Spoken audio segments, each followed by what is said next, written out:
guys, welcome back to my channel. We have another video for Tupelo Designs LLC. Today's card is going to be a masculine shaker. We've got some watercoloring and some really kind of cool different stuff we're going to do. So I have this stamp set. It comes with a die from Art Impressions, and it's this cottage stamp, and it die cuts the door and the shutters, but it also scores it. So you can kind of move the pieces a little bit. I've used watercolor paper here because we're going to do some watercoloring like I mentioned. And then the other set I'm using is a watercolor buildable set with some different trees and foliage type images.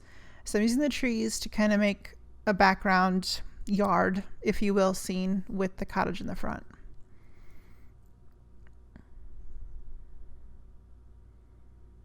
So I stamped 3 trees. And I'm using archival ink for this because it's waterproof, so it won't bleed or run when we add our watercolors.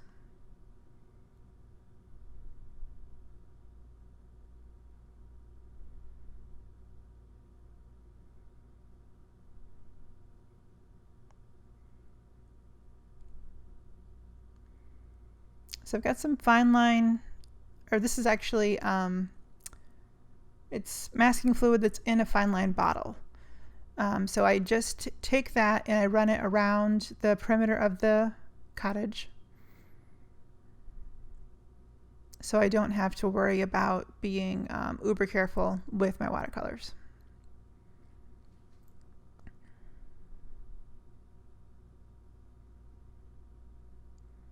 So you want to set that aside to dry. That probably took, I don't know, I think I left it 3 or 4 hours and it was dry. So here I've got it taped down to a board, and I'm using Daniel Smith watercolors, and these are just my palettes that I've got from Hobby Lobby. And I'm using a silver brush, a 3/4 inch mop brush, a 8-inch round, or number 8 round, and a number 1 round, but I don't end up using the number 1. So I'm going to paint, and I'm going to put some music on for you to listen to while I do that, and I'll be back in a minute.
Okay, so I took my watercolor piece off of the board, removed the tape, and removed the masking fluid with a adhesive pickup eraser, and also with my fingers, just kind of roll it. It'll come right off. But you do want to be careful, and you want to make sure it's completely dry, because if it's not dry, it can leave a gummy residue, and it can also tear the surface of the watercolor paper, so want to make sure it's dry. I'm using Zig clean color brush markers to color in the cottage. And I use a mixture of grays, browns, and reds. And I believe I do the door in blue. So I'm going to go ahead and put some more music on so you can watch me do that, and then I'll catch back up with you in a minute.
Okay, now that we have our cottage all nice and painted and looking pretty, we're going to do the die cutting.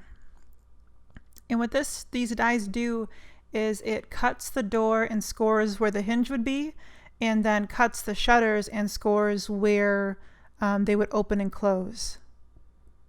So just take some washi tape to attach those in place, and then carefully peel it back off. So you can see that it cuts the windows out of the door and the window, or the glass panes out of the door and window. It's really neat.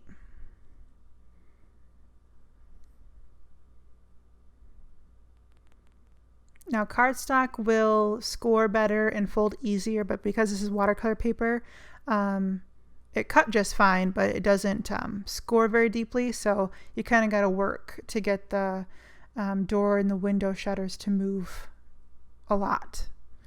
So here I'm just taking some score tape, and this is where I'll place my acetate to make my windows. And I like score tape because it's super strong and it doesn't give up over time. So there I've added a score of acetate.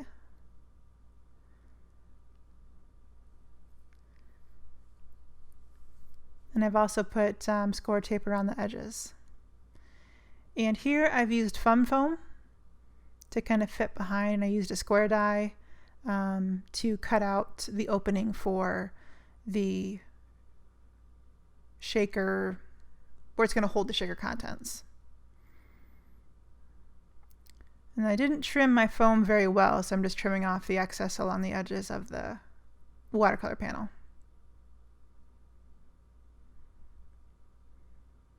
So I used some yellow pattern paper, it's from Doodlebug, to make it look like it was lit from the inside.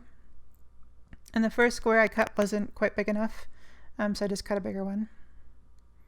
And then I'm using some yellow star confetti and some yellow sequins. Both of those are from Doodlebug as well.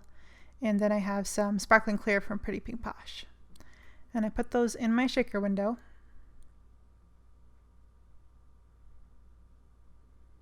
And then I remove the score tape and add my pattern paper.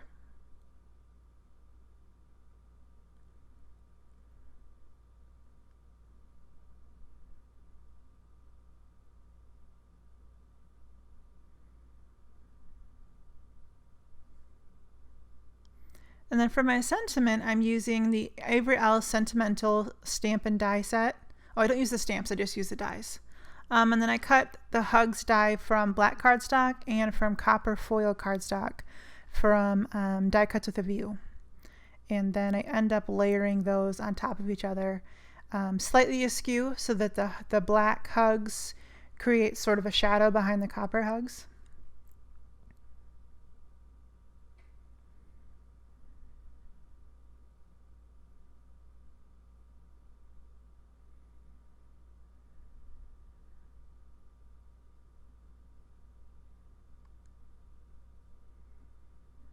I just use some Tombow Mono Multi Glue for that.